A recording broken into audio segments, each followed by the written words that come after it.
बहू और बेटी समान माँ, मैं बहुत थक गई हूँ घर संभालते संभालते। यहाँ मेरी थकान किसी को नजर नहीं आती। कुछ दिन आराम करना चाहती हूँ। सोच रही हूँ कुछ दिनों के लिए अपने मायके आ जाऊं। आते हुए अपने बच्चों को भी साथ ले आऊंगी, वे वहीं से स्कूल चले जाएंगे। आखिर एक ही शहर में ससुराल और मायका होने का कुछ तो फायदा मिले।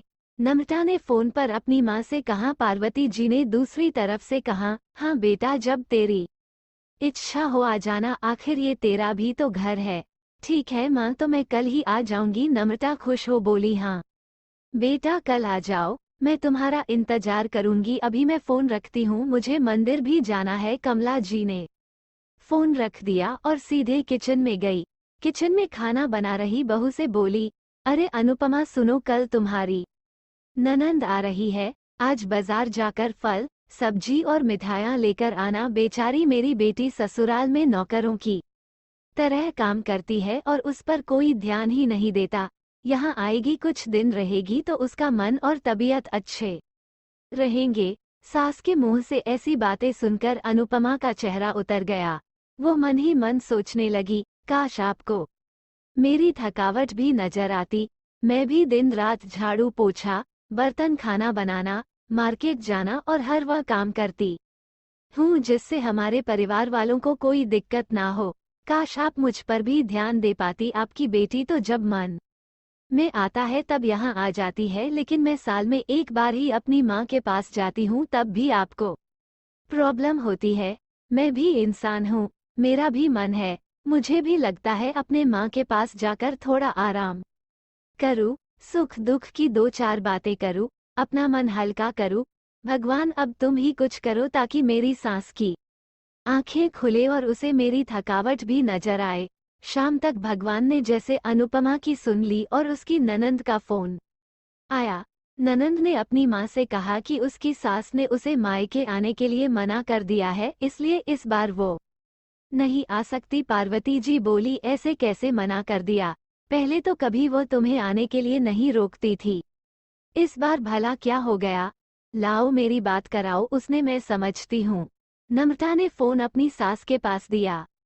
पार्वती जी ने कहा, नमस्कार समधन जी, आपसे कुछ कहना था। समधन जी ने कहा, कहिए।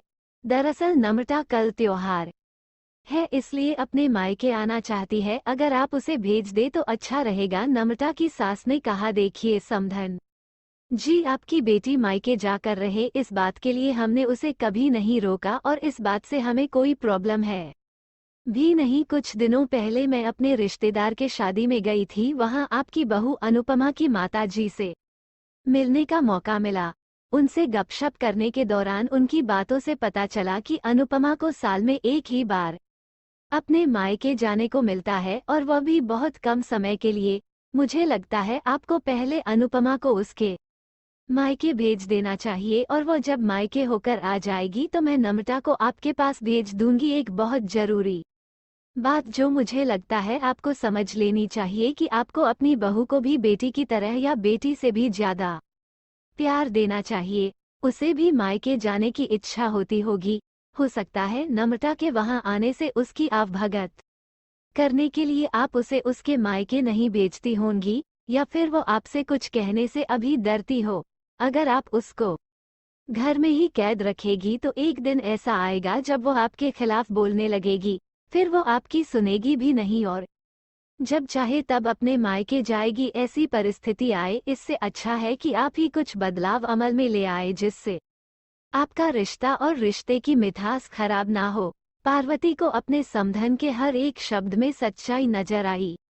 उन्हें महसूस हुआ कि उन्होंने अपनी बेटी के प्यार में अंधे होकर कभी भी अपनी बहू के मन का विचार नहीं किया। उन्होंने हमेशा ही अपनी बेटी को अपने बहू से ऊपर रखा।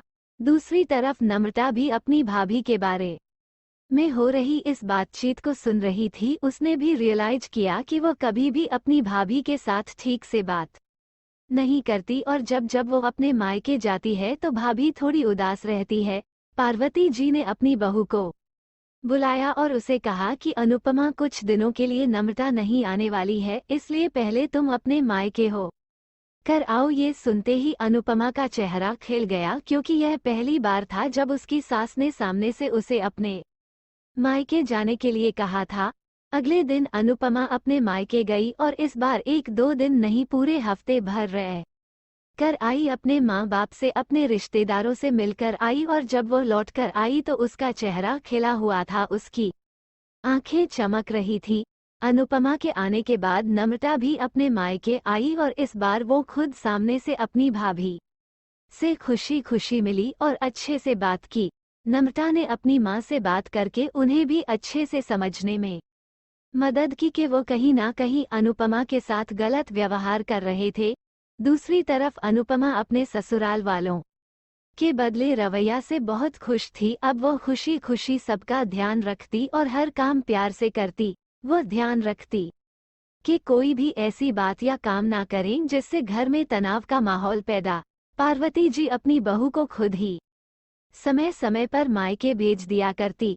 एक छोटे से बदलाव ने सास बहू और भाभी ननंद के बीच की कड़वाहट को दूर कर दिया और रिश्तों को और भी ज्यादा मीठा और मजबूत कर दिया।